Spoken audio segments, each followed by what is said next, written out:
أشهد أن لا إله إلا الله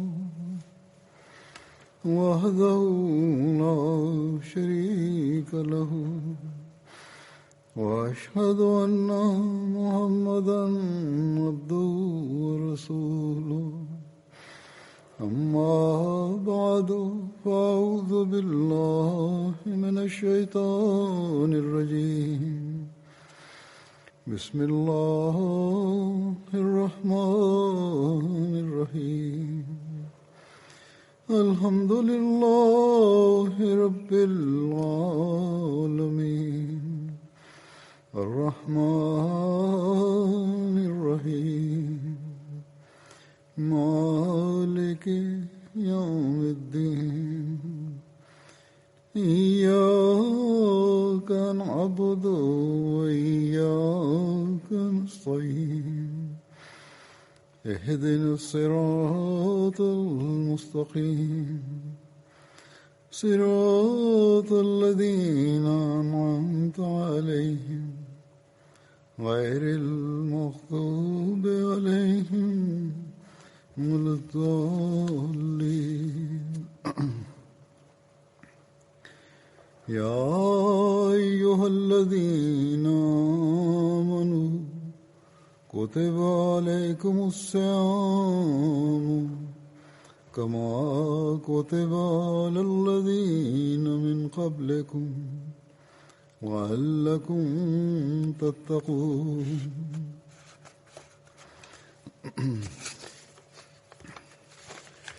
أيام معدودات فمن كان منكم مريضا وعلى سفر فعدة من أيام أخر وعلى الذين يطيقونه فدية طعام مسكين ومن تطوع خيرا فهو خير الله وأن تصوموا خير لكم وأن تصوموا خير لكم إن كنتم تعلمون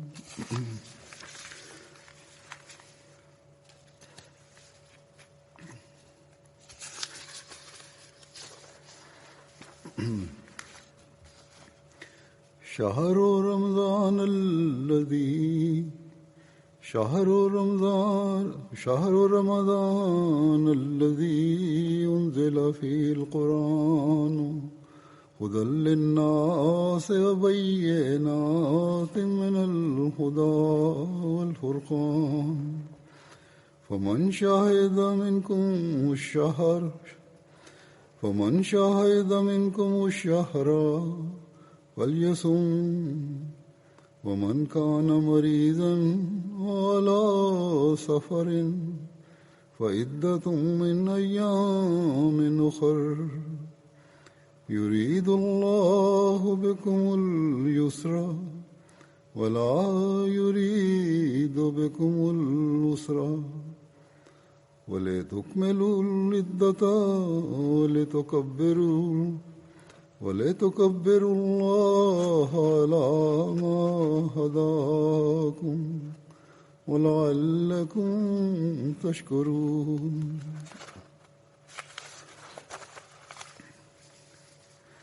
وإذا سألك عبادي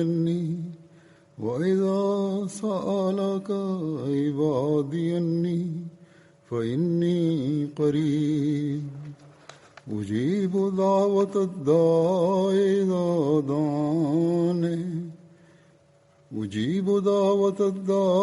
إذا دعاني فليستجيبوا لي وَلْيُؤْمِنُوا بِي لَعَلَّهُمْ يَرْشُدُونَ. Bu ayetlerin meali şöyledir. Ey inananlar! Oruç tutmak sizden öncekilere farz kılındığı gibi her türlü manevi ve ahlaki fenalıklardan korunasınız diye size de farz kılınmıştır. Onun için şu sayılı günlerde oruç tutun. Aranızdan hasta veya yolculukta bulunan tutamadığı günler sayısınca başka günlerde oruç tutması gerekir. Oruca gücü yetmeyenlerin maddi durumları da elverişli ise fidye olarak bir yoksula yemek vermesi gereklidir. Kim gönülden iyilik yaparsa kendisi için hayırlıdır. Eğer bilgi sahibiyseniz sizin için oruç tutmanız hayırlı olduğunu anlarsınız. Ramazan ayı öyle mübarek bir aydır ki onun hakkında Kur'an indirildi. O bütün insanlara doğru yol gösteren üzere nazil oldu. O aynı zamanda nice apaçık mucizeleri ve hidayet veren delilleri ihtiva eder. Bunun yanı sıra orada nice ilahi mucizelerde bulunur. Onun için aranızdan hasta ve yolcu olmayıp bu ayı erişenler oruçlarını tutsunlar. Hasta veya yolculukta olan kimsenin oruç tutamadığı günler sayısınca başka günlerde oruç tutması gerekir. Allah sizin için kolaylık ister, zorluk istemez. Allah sizler zahmet çekmeyip oruç sayısını tamamlayasınız. Sizi hidayete eriştirdiği için onun yüceliğini ifade edersiniz ve ona şükredersiniz diye bu emirleri indirdi. Ey peygamber, kullarım sana beni sorarlarsa de ki ben onlara pek yakınım. Bana dua edenin duasını kabul ederim. Onlar doğru yolunu kabul etsinler. Onlar doğru yolu bulsunlar diye benim emirlerime boyun eğsinler ve bana inansınlar.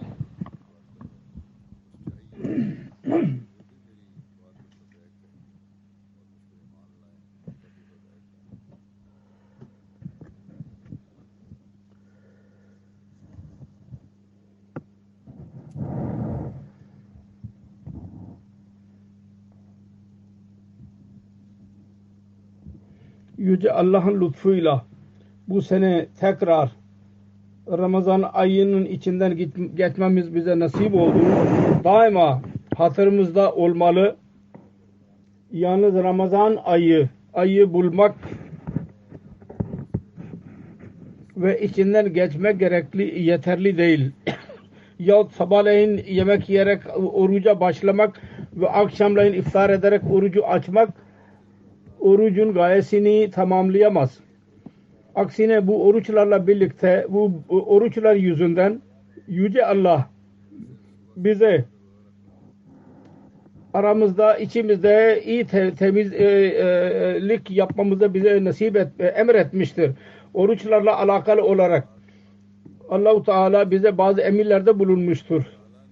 Ve bunun neticesinde amel etmek neticesinde yakınlığını bize vereceğini ve dua kabul edilişinin yolunu bize öğretmiştir. Onlardan birkaç ayetini ben okudum. Yüce Allah bize bu ayetlerde, tilavet ettiğim ayetlerde oruçların farz oluşuna dikkatimizi çekmiştir. Aynı şekilde şunu dahi söyledi. Eğer hastalık yahut başka caiz bir sebep olursa oruçları sonradan tamamlamak lazım. Yahut onun bir fidyesi vardır. Eğer tam olarak birisi hastalık uzun olursa onu yapamazsa, fakat bu da hatırınızda olsun, fidye.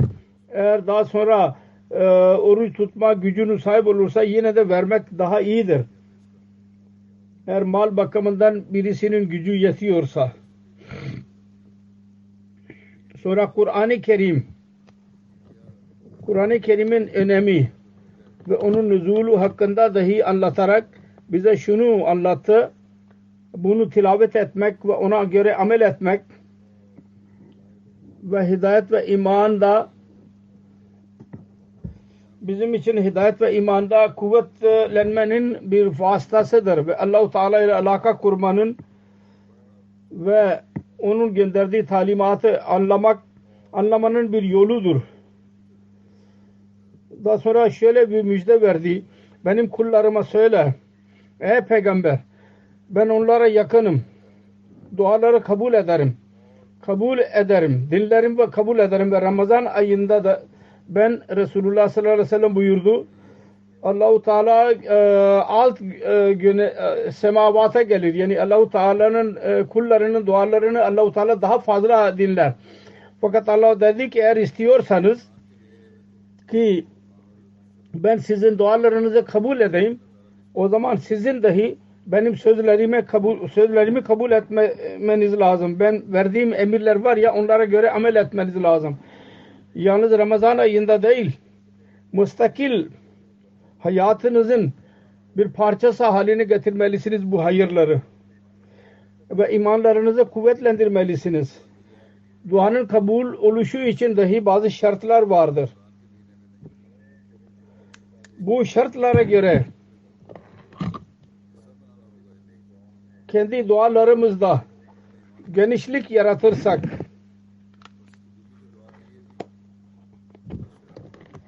Yüce Rabbimizi dahi yakın göreceğiz ve duaları kabul eden göreceğiz. Şu anda ben dualarla alakalı olarak Hz. Mesih Maud Aleyhisselatü Vesselam'ın bazı yazılarını ileri sürerek onun önemini ve fiili durumlarımızı düzeltmemiz lazım. Onun hakkında dua kabul edilişinin şartları nelerdir? Ve onun felsefesi ve onun derinliği konusunda Allah Resul Mesih Maud Aleyhisselam ne beyan ettiyse ondan bir kısmını ben ileri süreceğim. Aramızdan birçok kimse vardır ki yüzeysel olarak dua ederek biz diyoruz ki Yüce Allah bizim dualarımızı kabul buyurmadı. Güya Allah-u Teala'yı biz haşa iyi bir iş söyledik. Onu kabul etmesi lazım idi. El-İyazu billah. Allah-u Teala onların emirlerine bağlıdır. Ne derlerse, nasıl derlerse desinler, onların amelleri nasıl olursa olsun ancak Allah-u Teala bağlıdır ki bizim sözlerimizi kabul etsin. Allah-u Teala açıkladı. Böyle olmayacak. Önce benim sözlerimi kabul edeceksiniz. Kendi amellerinizi Kur'an-ı Kerim'in talimatına göre yapacaksınız. Ramazan ayında iyiliklerin bir ortamı vardır. Ders vesaire dahi vardır. Benim buyruklarıma bakın. Düşünün. Dinleyiniz. Ve ona göre amel ediniz. İmanlarınızı muhasebe ediniz. Ne kadar kuvvetli imanlarınız var. Bir zorluğa gireceğinize, bela olacağınıza iman acaba sarsılıyor mu? Her neyse. Bu öyle bir konudur ki orada kul önce adım atacaktır. Ve onun sonu gelince Allah-u Teala'nın rahmeti ve şefkati coşkuya gelir. Coşkulanır. Onun lütfu coşkulanır. Onun için bunu anlamak bizim için pek önemlidir. Pek gereklidir. Hz. Mesih Maud Aleyhisselatü Vesselam bir seferinde şöyle diyor: dua İslamiyet'in çok özel bir fahrıdır. Övgüsüdür ve Müslüman bununla iftihar ederler. Fakat hatırınızda olsun, bu dua yalnız söz söylemenin anlamı değil. Abuk sabuk konuşmak değil. Kalp Allah'ın korkusuyla dolar. Ve dua edenin ruhu su gibi akarak Allah-u Teala'nın kapısında düşer. Ve kendi zaaf ve sarsılmaları için kuvvetli Allah'tan kuvvet ve mağfiret ister. Ve bu öyle bir durumdur ki buna diğer kelimelerde ölüm denilebilir. Durum bu olunca, bu müyesser olursa iyi kesin bilir ki icabet kapısı açılıyor bununla. Ve özel kuvvet ve lütf ve istikamet, kötülüklerden korunmanın ve iyilik yapmanın ona nasip olur. Bu en kuvvetli yoldur. Budur duanın yolu. Allah-u Teala'nın yaklaşmanın yolu. Ve duayı kabul ettirmenin yolu. Ve günahlardan pak olmanın yolu. Bugünlerde bu soru çok sorulur. Biz nasıl öğrenelim ki bizim günahlarımız muaf oldu ve Allah-u Teala bizden razı oldu? Yahut bu konuda Hz. Mesih Maud Aleyhisselatü Vesselam usulü bir konu beyan etti. Eğer Allah-u Teala ile gerçek bir alaka kurulursa, müstakil bir alakadır o. Onun için insan çaba sarf etti. O zaman Allah-u Teala'nın lütfu öyle olur ki onu kötülüklerden korunmanın istikametini bahşeder. Yalnız bu kadar değil. İnsan kötülüklerden korunur. Aksine iyilik yapmak ve müstakil iyiliği yapmanın kuvveti dahi nasip olur ona. Eğer bu değil ise insan diyemez ki ben Yüce Rabbime yaklaşabildim. Gerçek abid insan o zaman olabilir. Ne zaman ki bu yolda düşünen olsun ve ona göre amel eden olsun. Ve onun için bu Ramazan'da bizim çaba sarf etmemiz lazım. Dua ile alakalı olarak söylediğim gibi Hz. Mesih Maud Aleyhisselatü Vesselam bazı sözlerini önünüze koyacağım. Duanın kabul oluşu meselesini beyan ederek bir seferinde Hz. Mesih Maud Aleyhisselatü Vesselam şöyle diyor: isticabeti dua meselesi gerçekten dua meselenin bir dalıdır. Bu kaide şeydir ki her kim aslı anladıysa, anlayamadıysa kolu anlama konusunda dahi aldanır ve zorlukla baş başa kalır. Bir şey anlamak için onun temelini anlamak gereklidir. Eğer temel şey aklına gelmiyorsa ne kadar onun noktaları ve izahatları olursa anlaşılamaz. Dedi ki duanın mahiyeti budur ki said bir insan ve Allah arasında bir alaka kurulur. Cezb eden bir alaka olur o. Yani önce Allah-u Teala'nın rahmaniyeti kulu kendisine doğru çeker. Sonra kulun sıdık çekiciyle Allah-u Teala ona yaklaşır. Doğru kalp ile çaba olursa ancak o zaman Allah-u Teala o kula yaklaşacak. Ve duanın durumunda özel bir duruma ulaşarak kendi acayip havaslarını öğretir. Çok acayip özellikler ortaya çıkar. İnsan zor bir duruma girdiği zaman Allah-u Teala kamil yakin ve kamil ümit ve kamil sevgi, kamil vefa ve kamil himmet ile ona eğilirse ve son derece bizar olarak gaflet perdelerini yırtarak fena sahasında ileriden ileriye adım atar. Ondan sonra ne görür ki orada Allah-u Teala'nın kapısı vardır ve orada başka bir ilah yoktur. Başka bir ortak yoktur. Ancak o zaman onun kapısına başını koyar ve orada yalnız Allah'ı görür. Her şey gözünden kaybolur. Dünyanın hiçbir anlamı kalmaz. Hiçbir şeyin hiçbir değeri kalmaz. Yalnız Allah olur. Böyle bir durum söz konusu olur ki ve Allah-u Teala gördüğü zaman onun kapısının önünde onun ruhu başını koyar ve cezb kuvveti içinde bulunan Allah-u Teala'nın inayetlerini kendisine doğru çeker. İnsanın içinde de bir cezb etme kuvveti konmuştur. O Allah-u Teala'nın inayetlerini cezbetmeye başlar. Ancak o zaman Allah Celle Şanuhu o işi tamamlaya dikkat eder. Ve bu duanın etkisi bütün sebepler üzerinde olur. Temel sebepler o işi yapmak için gerekli olan ne varsa, ne gerekliyse, hangi levazim gerekliyse onlar üzerinde Allah-u Teala kendi etkisini yapar. Onlarla öyle sebepler doğar ki bunu elde etmek için gereklidir onlar. Mesela eğer yağmur için dua ise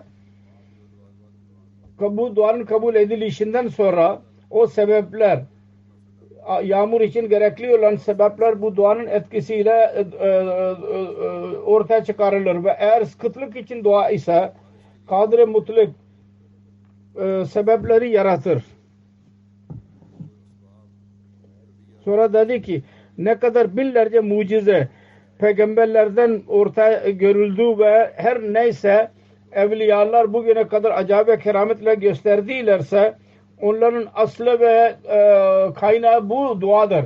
Ve genellikle bu duaların neticesinde bu gibi harikulade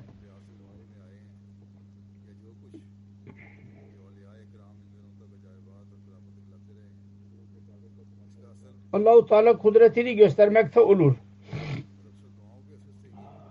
Harikalar, havarik. Kur'an-ı Kerim dahi birçok gaybi haberlerle doludur. Bunun dışında biz görüyoruz Mesih Muhammed Aleyhisselatü Vesselam'ın zamanında dahi birçok gaybi haber tamamlandı. Birçok iyilikler rüya görülür ve tamamlanır. Duanın etkisi onlar üzerinde belli olur. Bütün bunlar aynı şekilde olur. Ne zaman halis olarak Allah-u Teala'nın huzuruna da eğilir. Sonra Hz. Mesih Muhammed Aleyhisselatü Vesselam şöyle buyuruyor. Daha fazla izah ederken Allah-u Teala der ki وَالَّذِينَ جَاهَدُوا ف۪ينَا لَنَهْدِيَنَّهُمْ سُبُلَنَا Bizim yolda kim mücahede ederse biz onun kendi yolumuzu göstereceğiz ona. Mücahede kula verdi Allah-u Teala. Onun üzerine koydu. Sen mücahede etmelisin. Bu sözdür. Ve burada bu dua vardır.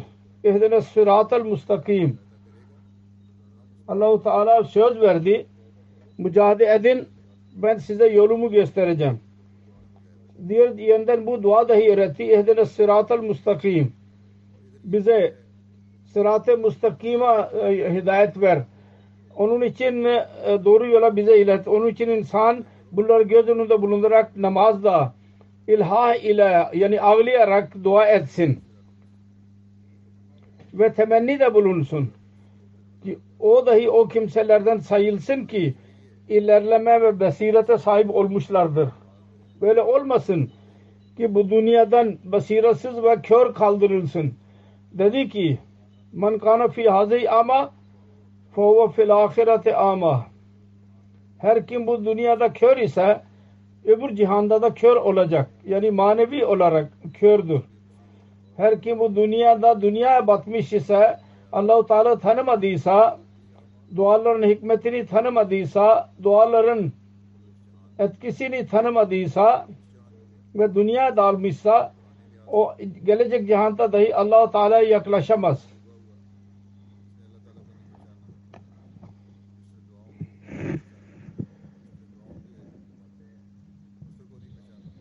Diyor ki ahireti hazırlık bu dünyadan olmalı. Onu hazırlayın. Menşe budur ki bu cihanın müşahadesi için bu cihandan gözleri biz beraber götürmeliyiz. O cihanın müşahadesi için bu dünyadan gözler beraberinde götürmeliyiz. Gelecek cihanı eğer görmek istersek Allah-u Teala'ya yaklaşmak cihanını görmek istersek bu dünyadan gözler götüreceğiz. Gelecek cihanda hissetmek için hasselerin hazırlığı bu dünyada olacak. Bu insan düşünebilir ki Allah-u Teala söz versin ve tamamlamasın. Bu düşünülebilir mi? Dedi ki körden murad odur ki manevi marifet ve mani lezzetten boştur. Adamın birisinin körler gibi taklit ile Müslümanlar doğdu körler gibi taklit ediyor. Kör bir taklit vardır.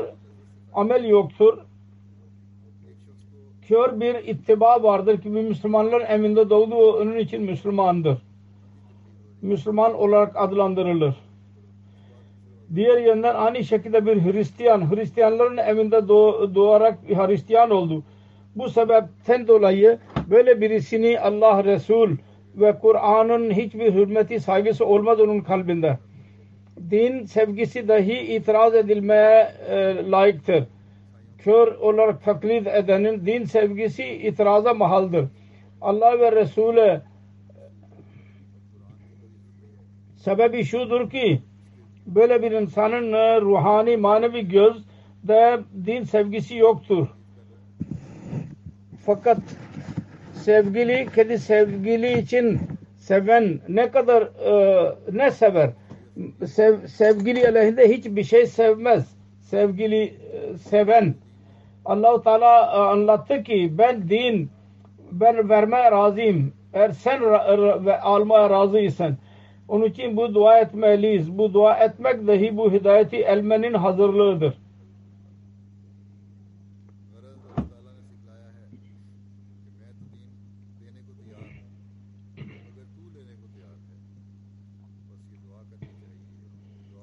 Onun için bu günlerde bu dua çok edin. Ehdine sıratal mustakim. Allah-u Teala bize doğru yol üzerinde yürütsün. Yürümemizi bize sağlasın. Kalplerimizi temiz ederek gerçek abid yapsın, ibadet eden ve Allah-u Teala'nın kullarının hakkını veren bizi yapsın.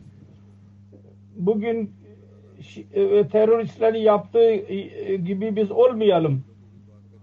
Allah ve Resul adı altında zulmedilmektedir.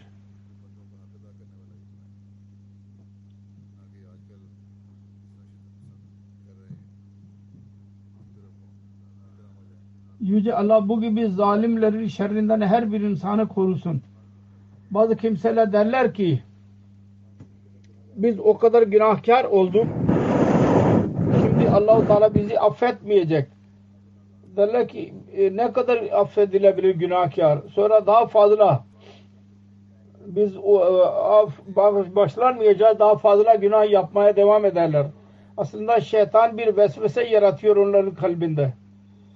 Yüce Allah'tan uzaklaştırmak için kendi yollarına başvurmakta olur.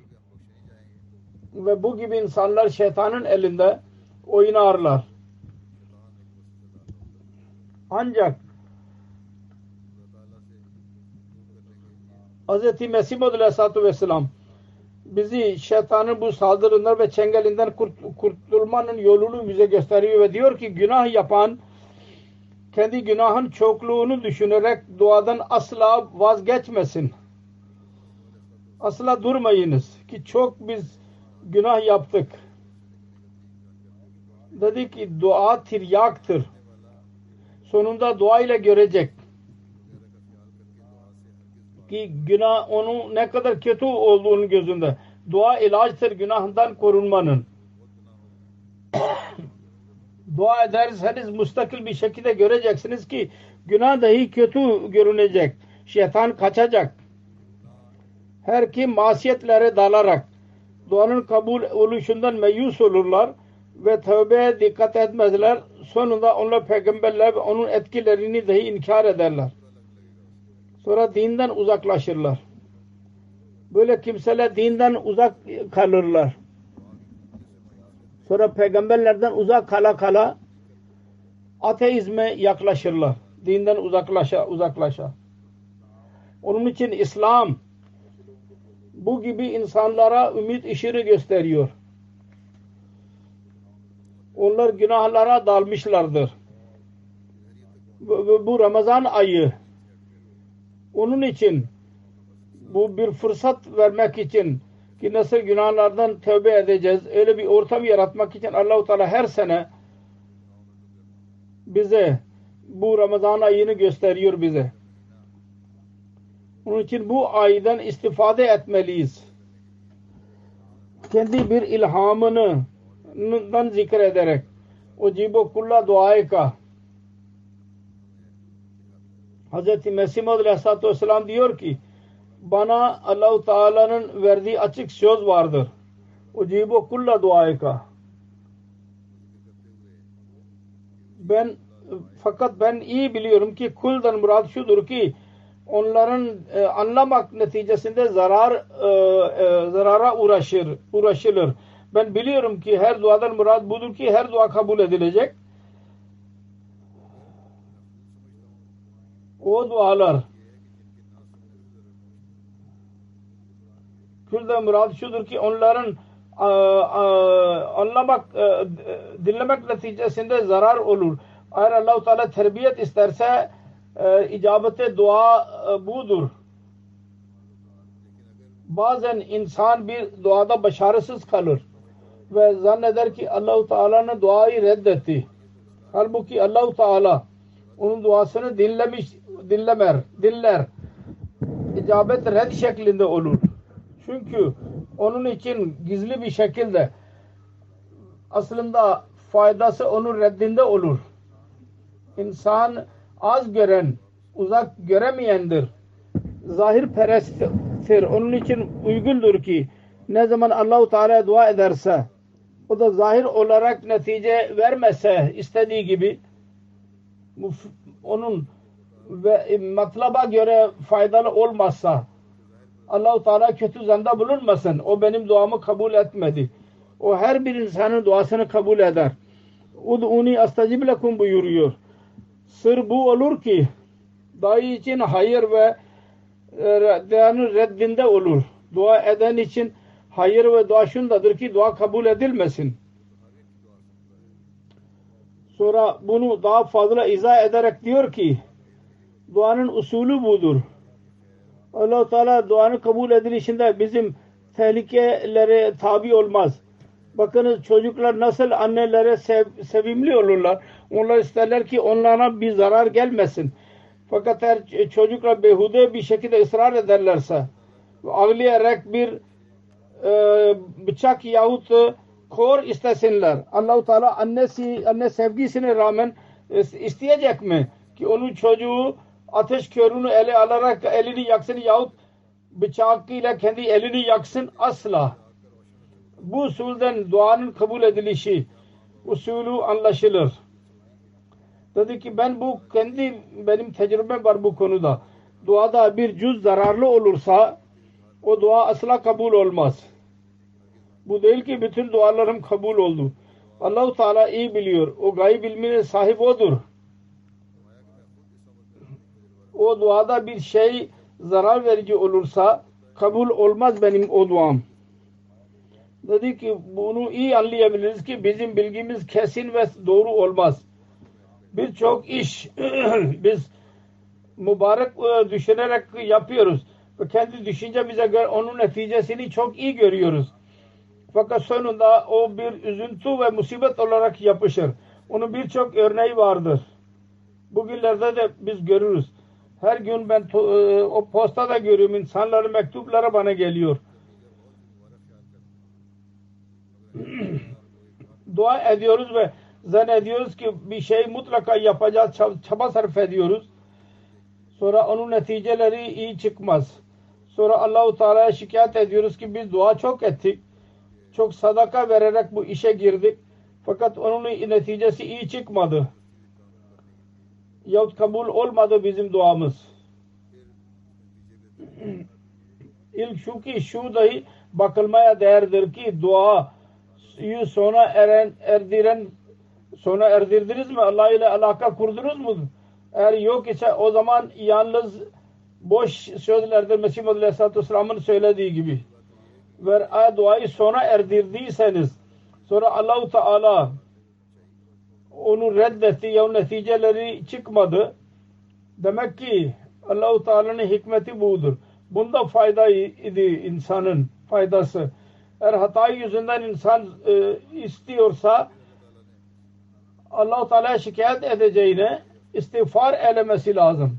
Ben hata yaptım demesi lazım. Ve ben boşu boşuna ısrar ettim. Bu benim lehimde değildi. Bazı öyleler vardır ki dua ettiler ya Rabbi kabul et. Eğer iyi değil yine kabul et. Bazı akrabalıklarda da dahi oldu. Allah-u Teala duayı kabul etti. Oldu istediği yerde ve ona belli bir müddet sonra boşanma oldu. Bu dualar asla yapmamamız lazım. Bazen Allah-u Teala ders vermek için dahi insana öğretir. Onun dualarını kabul eder. Onun hakkında doğru olmaz. Fakat netice öne çıktığı zaman tövbe istiğfar eder. neyse dedi ki kısacası bu ki insanın emelleri herkese hepsi doğrudur denilemez. Çünkü insan sahv ve nisyandan yapılmıştır. İnsan hata yapar. Onun için şu olmalıdır ve oluyor. Bazı istekler zarar verici olur ve Allah-u Teala kabul ederse bu rahmette tamamen açık olarak aykırıdır bu. Rahmet makamına. Eğer Allah-u Teala'nın sevgili kulu ise Allah-u Teala onun duasını kabul etmez onun için. Çünkü onun rahmetine aykırıdır bu. Kendi sevgililerine asla zarar vermez. Bu kesin ve bir emirdir ki Allah-u Teala kullarının dualarını kabul eder. Onlara kabul şerefini verir. Fakat her şey değil. Her insan için değil bu. Çünkü nefs coşkusu için insan sona bakmaz ve dua eder. Asla bakmaz ki netice ne olacak. Fakat Allah-u Teala gerçek fayda düşen ve sona bakandır. Bu zararlar ve kötü neticeleri göz önünde bulundurarak bu duanın kabul edilişinde dua edene ulaşabilir, onu reddeder ve duanın reddedilişi kendisi için duanın kabul edilişi olur. Akrabalar için Allah'ın dua usulü budur. Onun için böyle dualar ki insan hadise ve sadmelerden korunmuş olur. Allah-u Teala onlara kabul eder. Ancak zarar verici duaları red olarak kabul eder. Dedi ki bana bu ilham birçok defa oldu. Daha önce de zikredildiği gibi ucibe kulla duayka. Diğer kelimelerde böyle deniz ki her öyle bir dua ki nefsül amirde faydalıdır, kabul edilecek. Böyle izah etti Mesih Aleyhisselam. Fayda veren dua kabul edilecek. Dedi ki ben bu düşünceyi kalbinde görüyorum. Benim ruhum lezzetle, mutlulukla doluyor. İlk olarak bana bu ilham indiği zaman 25-30 sene geçti aradan. Çok mutlu oldum. Allah-u Teala benim dualarım, benim ve benim dostlarım hakkında olan dualarımı mutlaka kabul edecek. Sonra ben düşündüm ki bu konuda cimrilik olmamalı. Bu Allah-u Teala'nın bir lütfudur.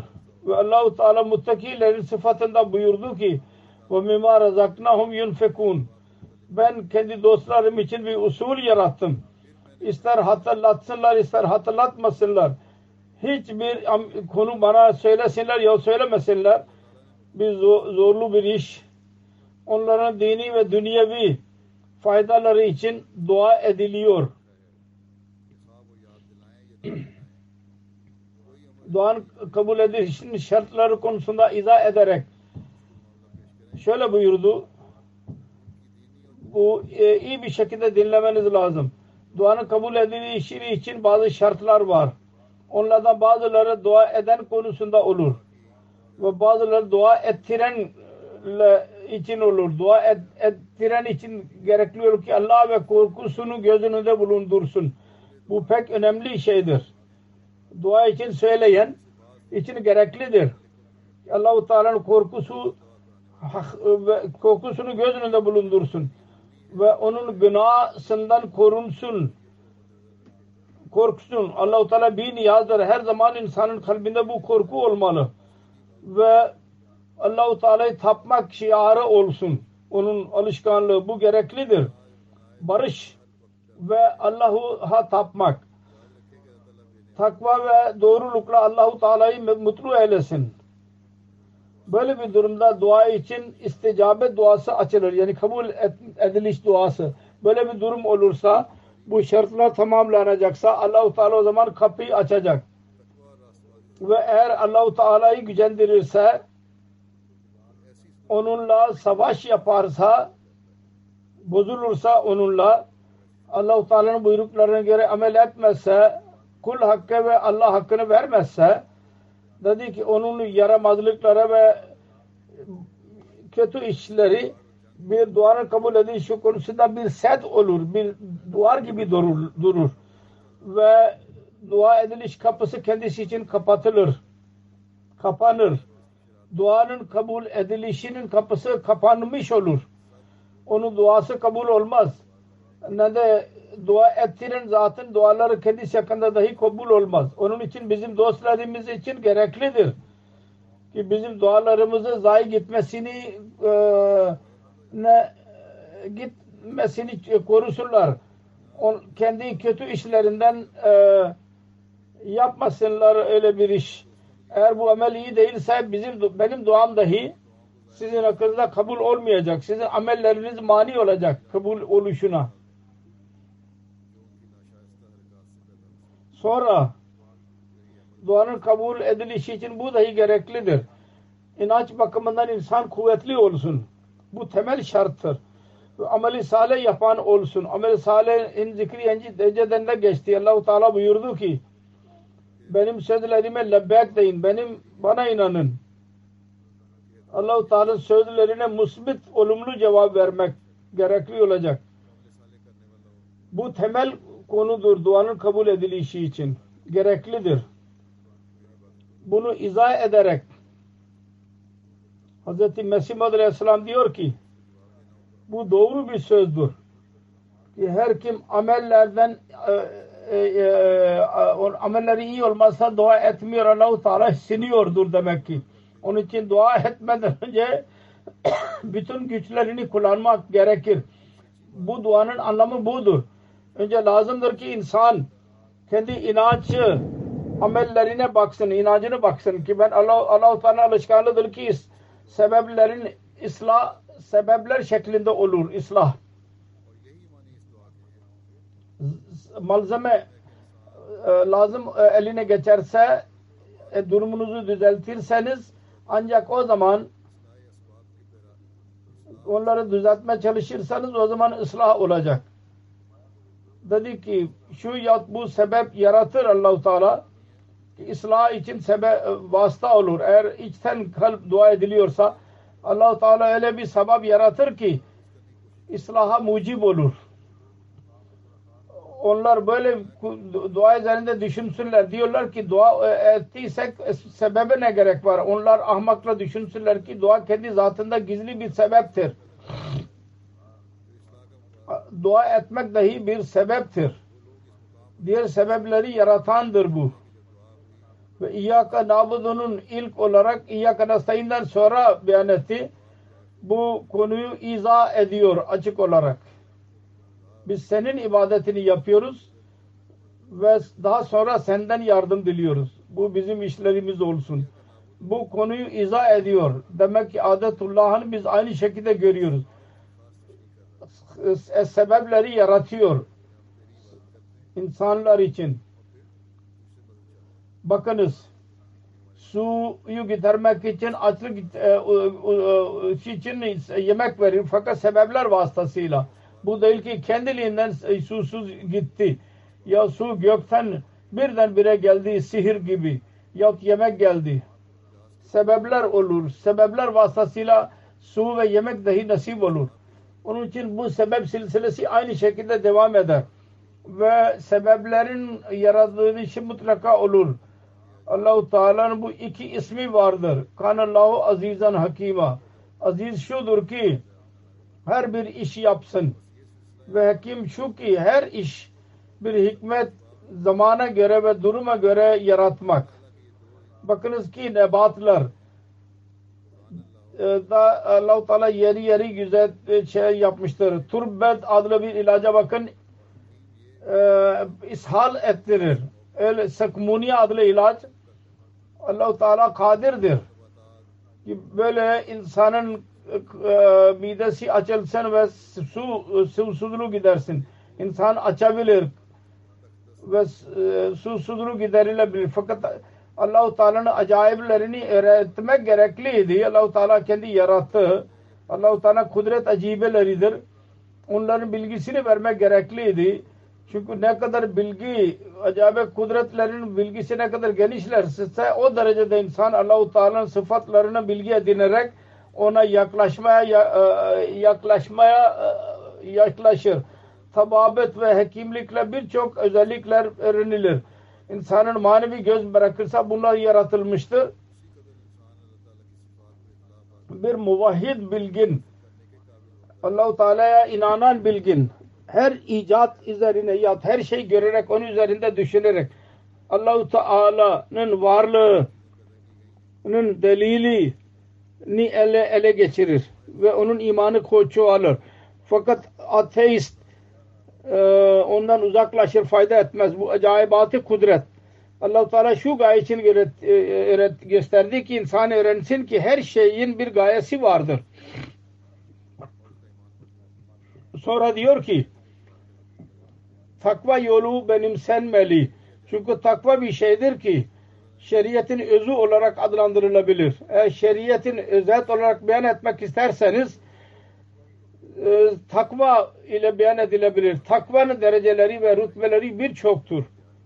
Ancak eğer doğru sadık olarak ilk mertebeleri istikbal ihlas ile keserse bu talebe sırf yüzünden yüksek dereceleri ulaşır. Allah-u Teala der ki innema yetekabbalullahu minel muttakin. Güya Allah-u Teala muttakilerin dualarını kabul buyuruyor. İnnemâ yetekabbalullahu minel muttakin. Bu güya onun sözüdür. Ve bu sözde asla buna karşı davranılmaz. Söylediği gibi innallâhe la yuhliful miyad. Allah-u Teala verdiği söze aykırı davranmaz. İnnallâhe la yuhliful miyad. Onun için hangi durumda takva şartı kabul ediliş için bir şarttır. Ayrılamaz ondan. Terk edilemez, reddedilemez. O zaman bir insan gafil ve yolsuz kalarak duanın kabul edilmesini isterse ahmak değil mi o? Onun için bizim cemaatimiz için gereklidir ki mümkün olduğu kadar her birisi takva yolları üzerinde yürüsün ki dua kabul edilişinin hazzını, mutluluğunu ele geçirsin ve imanın lezzetini alsın. İman edin diyor Allah-u Teala. Aynı şekilde imanınız çoğalacak. Sonra Hz. Mesih Aleyhisselatü Vesselam Rahim'in kısımlarını beyan ederek diyor ki hatırınızda olsun Rahim iki çeşittir. Bir Rahmaniyet, öteki Rahimiyet adıyla isimlendirilmiştir. Rahmaniyet öyle bir feyizdir ki bizim varlığımızdan dahi önceden başladı. Mesela Allah-u Teala önceden kendi eski bilgisine bakarak öyle bir yer ve gök ve öyle gökte ve semavata öyle eşyalar yarattı ki hepsi bizim işimize yarayandır ve işimize yarıyordur. Bütün bu varlıklardan insan fayda elde eder. Keçi, koyun hepsi insanlar için faydalıdır. Nasıl istifade ederler insanlar? Bu insanlar için faydası için yaratılmıştır. Hayvanlar nasıl bundan istifade edebilirler? Bakınız cismani konularda insan nasıl latif ve en yüce gıdalar yer. En güzel et insan içindir. Ama kemikler köpekler içindir. En güzel lezzetler insana hasıl olan hayvan dahi ona ortaktır. Fakat insana en üstün bir şekilde ona nasip olur. Ve manevi lezzetlerde onlar ortak değil. Manevi lezzetler yalnız insanlar için, hayvan ona ortak değil. Demek ki bu iki çeşit rahmettir. Birisi bizim varlığımızdan önceden Allah-u Teala bir mukaddime olarak yarattı onları. Önce hazırlanmıştı. Anasır eşyaları yarattı Allah-u Teala. Bize hizmet eder ve bizim varlığımız istek ve duadan öncedir bunlar. Bizim yaratılmadan önce dua, isteğimizden daha önceden vardır. Dua etmeden önce dahi vardır. Bu rahmaniyetin şartıyla doğmuştur. Bütün bunlar Allah-u Teala'nın Rahman oluşundan ortaya çıktı. İkinci rahmet rahimiyettir. Yani biz dua ettiğimiz zaman Allah-u Teala verir. Düşünelim ki anlayacağız. kudret yasasının daima dua ile alakası vardır. Bazı kimseler bugünlerde ona bidat derler. Bizim duanın Allah ile olan alaka, ben onu dahi beyan etmek istiyorum. Dedi ki bir çocuk, bir insanın alakası vardı dua ile. Onu beyan ediyorum. Bir çocuk süt için ağlıyorsa açlık yüzünden ve bağırıyorsa annesinin göğsüne süt iner. Anne çocuk bilmez sütü fakat onun çığlıkları nasıl sütü çeker. Herkes onu tecrübe eder. Bu tecrübe sahiptir her birisi. Bazen görülmüştür ki anneler sütü hissetmez fakat annenin çocuğun ağlayışıdır ki o sütü çeker. Bizim ağlayışlarımız, çığlıklarımız Allah Teala'nın kapısında olursa o hiçbir şey çekemez mi? Her şey geliyor. Fakat gözleri kör olan, filozof olan onu göremezler. Çocuk münasebeti annesiyledir. O alakayı insan kendi zihninde bulundurarak duanın felsefesine göre dua ederse çok kolay bir gibi görünür bu. İkinci çeşit rahim şunu öğretir. Bir merhamet rahim istemedikten sonra olur. Ud'uni yestecib lekum bir laffazi değil, kelimeler değil, insani alaka bir lazımdır. Sonra bunun önemini beyan ederek talep etmek insanın özelliğidir.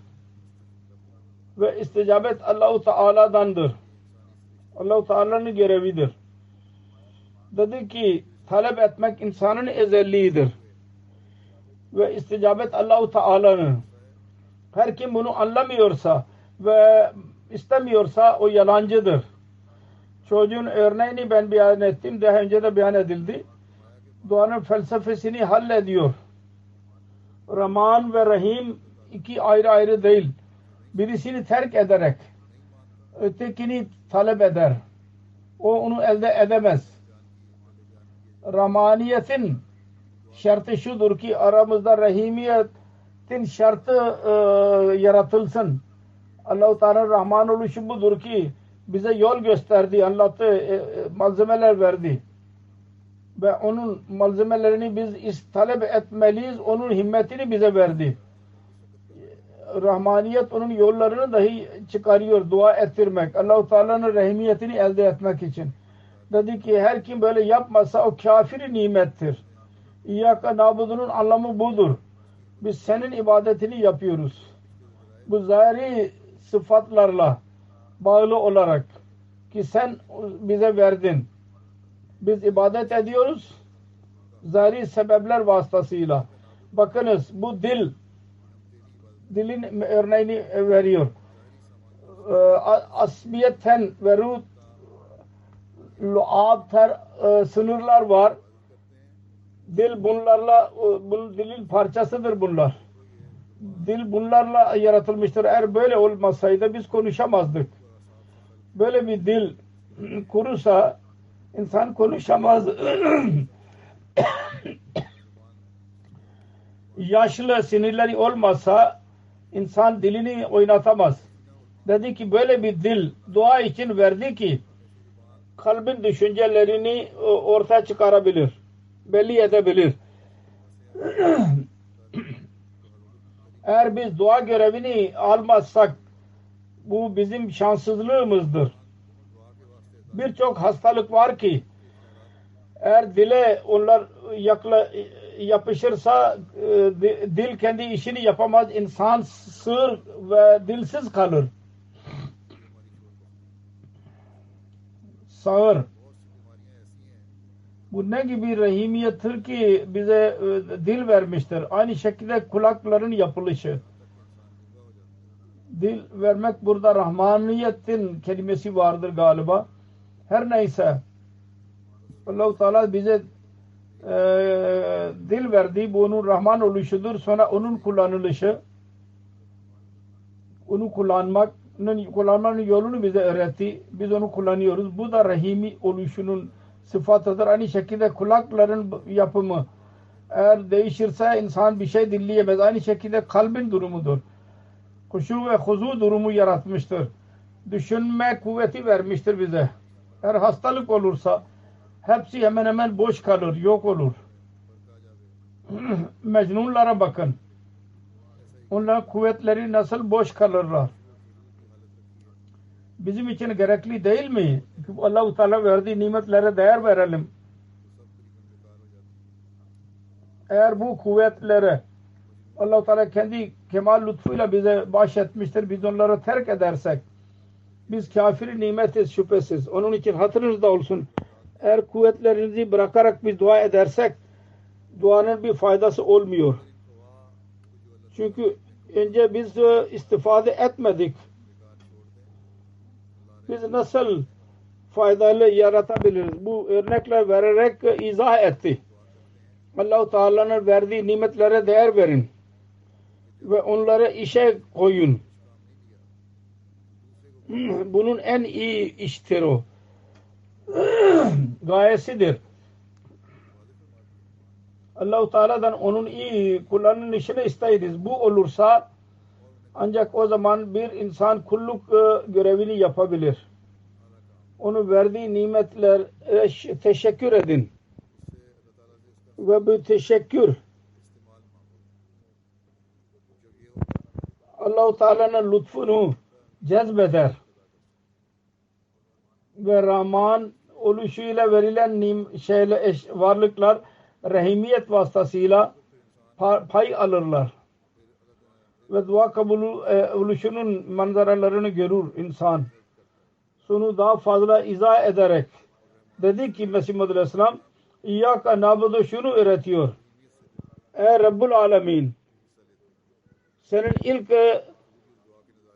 verdiği hediye biz boş bırakmadık. Ehdine sıratıl müstakimde bize öğrettik insan Allah'tan basiret istesin.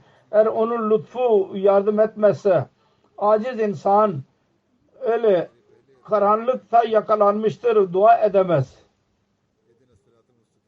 Allah-u Teala'nın lütfudur. O ona yol gösteriyor. O yardım ediyor. Yoksa insan acizdir. Dünyada yakalanmıştır. Karanlıktadır. Dua fırsatı dahi yoktur. Onun için insan Allah-u Teala'nın lütfunu Rahman vasıtasıyla ona ulaşmıştır. Onu işe koyarak dua etmezse hiçbir şey eline geçmez. İnsanın mutlaka Allah-u Teala'dan dua etmesi lazım. Karanlıktan çıkmak için. Dedi ki uzun zaman oldu. Ben İngiliz yasasında gördüm. Borç için bir şey göstermek lazım. Bir tekavi bir tarım için alınan borç. Burada da mortgage denilir. Burada ona borç alınır. Mutlaka araya bir para yahut bir garanti vermek gerekiyor. Mutlaka bir şey göstermek lazım. Şu yahut bu. Amel göstermek lazım oluyor. Fiilen bir şey göstermek lazım oluyor. Aynı şekilde kudret yasasına bakın. Bizim elimiz her ne geçtiyse önceden verdi. Biz ondan ne yaptık? Eğer akıl, göz, kulak varken biz sapmadıysak ve ahmakla gitmediyseniz dua edin. Allah-u Teala'nın lütfuna nail olacaksınız. Daha fazla. Eğer her şey Allah-u Teala size nimetler verdi, onlardan siz sapmadınız, o zaman dua edin. Allah-u Teala bu nimetler vermiştir. Allah-u Teala'nın lütfu daha da çoğalacak. Yoksa mahrum oluşun vardır. Eğer nimetleri doğru kullanmazsanız o zaman duanın faydası olmayacak. Mahrum oluşu ve şanssızlığı baki kalır insanın amelinde. Onun için bunun üzerinde çok fazla düşünmemiz lazım. Sonra diyor ki kudret yasasında dua kabul edilişinin manzaraları vardır ve her zaman da Allah-u Teala diri örneklerini gösterir. Onun için ehdine sırat-ı müstakim da sırat-ı lezine anamta aleyhim duasını bize öğretti. Bu Allah-u Teala'nın menşei ve yasasıdır ve hiç kimse yoktur ki onu değiştirebilsin. Ehdine sırat-ı müstakim duasından şu anlaşılıyor ki bizim amellerimiz ekmel ve atam yap bunları. Amellerimizi tamamla. Bu kelimeler üzerinde düşünmekle anlaşılır ki işaret-ü nas olarak bundan dua etmenin emri görünüyor. Zahiri manada dua etmenin emri vardır. Sırat-ı müstakimin hidayeti talep etmenin yolu gösterilmiştir. Fakat bu gereklidir. Budur, buna işaret ediliyor. Fakat bunun başında İyyâke na'budu İyyâke nestaîn diyor ki bundan istifade edin. Yani sırat-ı müstakimin menzilleri için kuvvetler. Allah'tan yardım dileyelim. İyyâke na'budu ve İyyâke nestaîn bize öğretiyor ki eğer sırat-ı müstakimi ele almak istiyorsak Allah-u Teala'nın size verdiği kuvvetler var ya onlara işe koyarak Allah-u Teala'dan yardım dilemeniz gerekli olacak sırat-ı müstakim üzerinde yürümek için. Onun için zahiri sebeplere riayet gereklidir. Her kim onları tek ederse o kafir nimettir. İyilik yapmak için dahi Allah'tan yardım dilemek gerekli olacak. Dedi ki öyle bir dil dua için Allah-u Teala bize nasip etti ki kalbin düşüncelerini ortaya çıkarabiliyor. Sonra dedi ki aynı şekilde kalpte huşu ve kuzu durumu yarattı. Düşünmek ve tefekkür gücünü bize verdi. Onun için hatırınızda olsun. Eğer biz bu kuvvetleri bırakarak dua edersek bu duanın asla faydası olmayacak. Çünkü ilk atiyeden fayda etmediysek ötekinden nasıl fayda edeceğiz? Onun için Ehdine sırat-ı müstakimden önce İyyâke na'budu anlatıyor ki senin eski kuvvetlerini biz zayi etmedik. Unutunuz ki Rahman oluşunun özelliği budur ki rahimiyeten feyiz yaratmaya layık kılsın. Onun için Allah-u Teala ud'uni astajib lekum buyurdu. Bu yalnız laffazi değil, kelimeler değil. İnsanın şerefi bunu istiyor. Talep etmek insanın özelliğidir. Ve isticabet Allah-u Teala'dan dilemiyorsa o zalimdir. Ondan dilenmek lazım. Allah'tan talep etmek lazım. Dua öyle bir mutluluk verici bir durumdur ki ben hangi kelimelerle bu lezzeti insanlara anlatayım. Bu hissetmekle anlaşılacak. Özet olarak şu ki duanın lazimelerinden ilk olarak bu gereklidir ki ameli salih ve inanç yaratalım. Çünkü her kim kendi inançlarını düzeltmezse, ameli salihden iş yapmazsa ve dua ediyorsa ya Allah-u Teala'yı sınıyordur demek ki. İhdine sırat-ı müstakim duasında bu maksuddur. Bizim amellerimizi akmel ve etem yap. Ve sonra bunu diyerek sırat-ı lezine an'amte aleyhim daha fazla açıkladı ki bu sıratı istiyor ki munam aleyhin yoludur o. Mağzum olayın yolundan bizi koru ki kötü amelleri yüzünden azaba girdiler ve zalim diyerek bize şu dua öğretti ki ondan dahi bizi koru ki senin yardımından yardımsız olarak biz sapalım sağa sola. Sapmadan bizi koru. O bakımdan düşünerek Fatiha suresini dinleyiniz. Böyle dua etmemiz lazım. Sonra duada sebeplere riayetin gerekli oluşunu beyan ederek şöyle diyor. Dinleyiniz. Uduni astajib lekum buyurdu.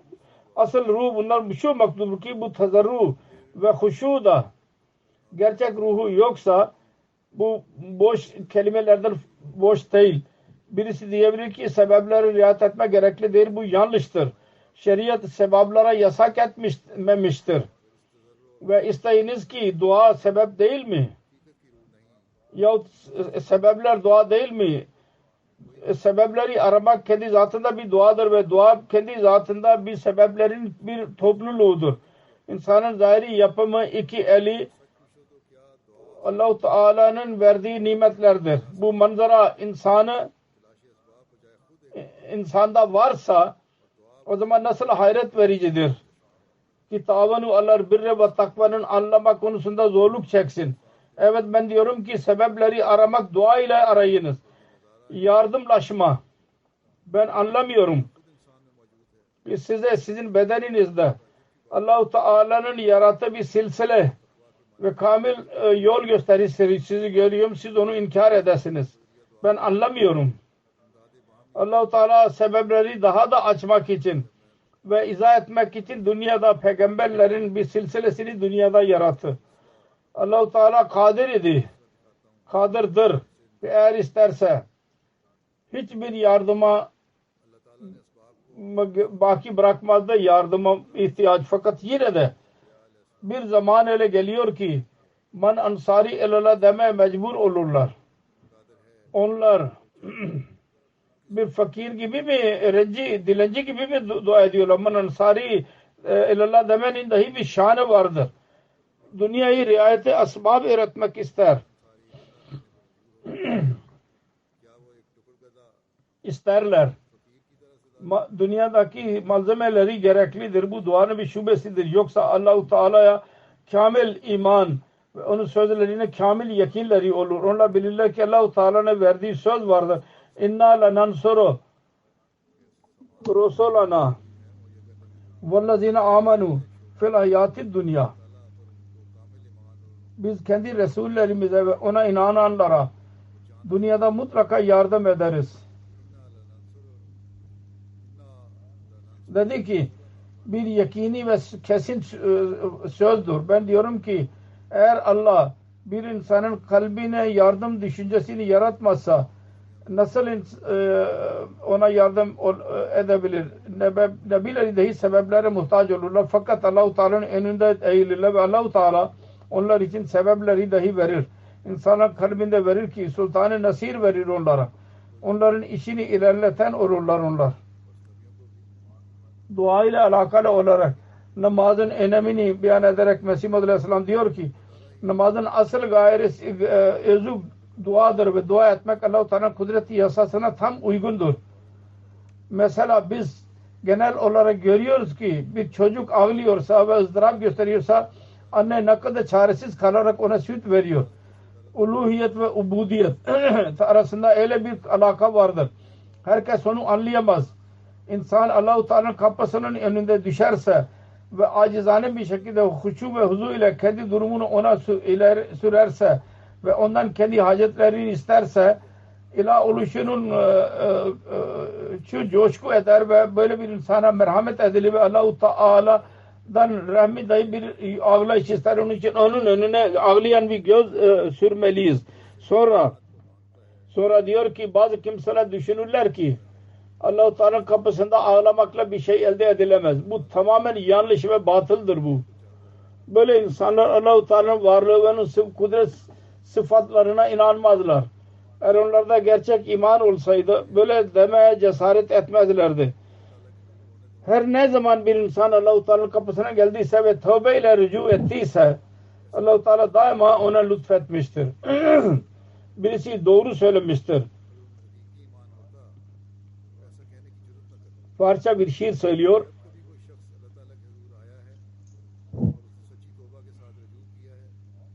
Kimdir ki aşık olsun ve yar onun durumuna bakmamış olsun. Eğer dert sahibi değildir. Yoksa tabip mevcuttur. Allah-u Teala ister ki siz onun önünde pak kalp ile gelin. Yalnız şart şudur ki onun duruma göre kendinizi yapın. Ve o Allah-u Teala'nın huzuruna getireni yapar, kendinizde onu yaratın. Ben size doğrusunu söylüyorum. Allah-u Teala acayip kudretler var Allah-u Teala zatında ve sonsuz lütuflar ve bereketler var. Fakat onları görmek ve ele geçirmek için sevgi gözünü yaratın. Eğer gerçek sevgi olursa Allah-u Teala çok dua ediyor ve yardım ediyor. Sonra dedi ki müminlerin tanımında Allah-u Teala diyor ki يَذْكُرُونَ اللّٰهَ قِيَامًا وَقُعُودًا وَعَلَى جُنُوبِهِمْ وَيَتَفَكَّرُونَ فِي خَلْقِ السَّمَاوَاتِ وَالْأَرْضِ رَبَّنَا مَا خَلَقْتَ هَذَا بَاطِلًا.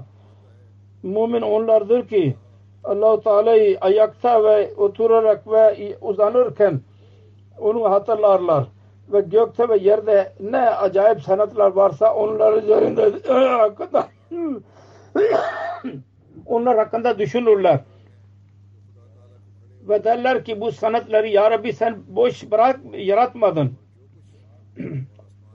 Has müminler sanat tanımak ile yalnız bu gayeler olmaz ki ona kifayet etsinler ki yerin şekli budur ve onun hacmi bu kadar ve onun çekimi şu kadardır ve güneş ve yıldızlar ve aylar ile böyle alakalar vardır.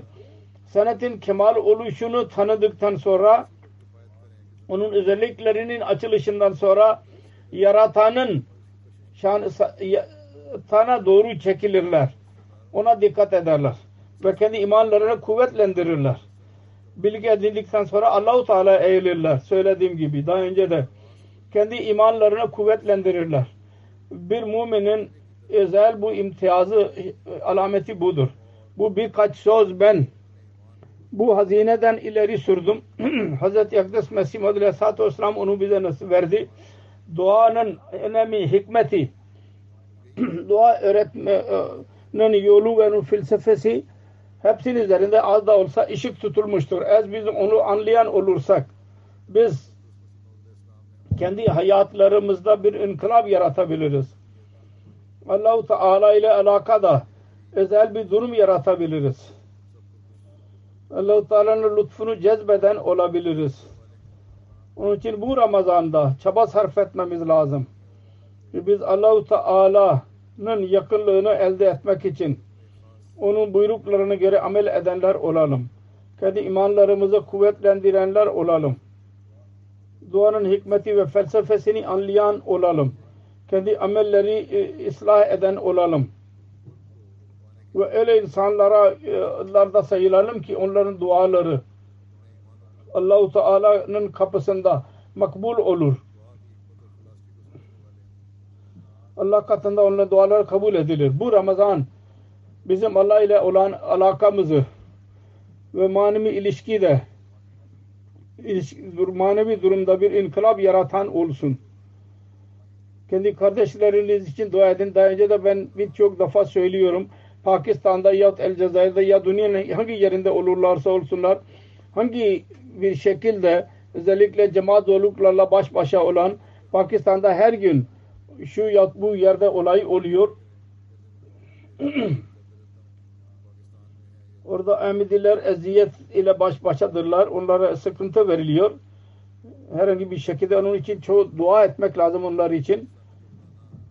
Aynı şekilde El Cezayir'de dahi belki tekrar onların düşmanlarını açma niyeti var. Allah-u Teala onları dahi korusun.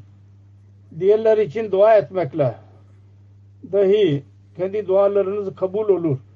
Bu meseleyi daima hatırda tutmak lazım. Diğerler için dua eden için melekler dua ederler.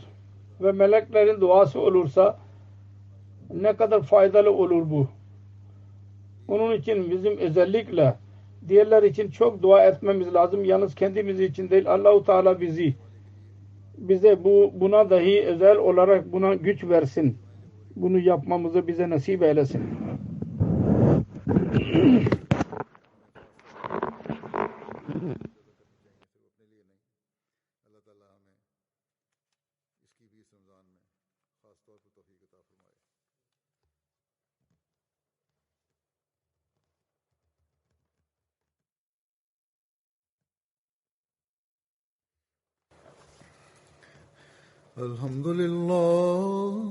الحمد لله نحمده ونستعينه ونستغفره ونؤمن به ونتوكل عليه ونعوذ بالله من شرور أنفسنا ومن سيئات أعمالنا ومن يهده الله فلا مضل له ومن يضلل فلا هادي له ونشهد أن لا إله إلا الله ونشهد أن محمدا عبده ورسوله عباد الله رحمكم الله إن الله يأمر بالعدل والإحسان وإيتاء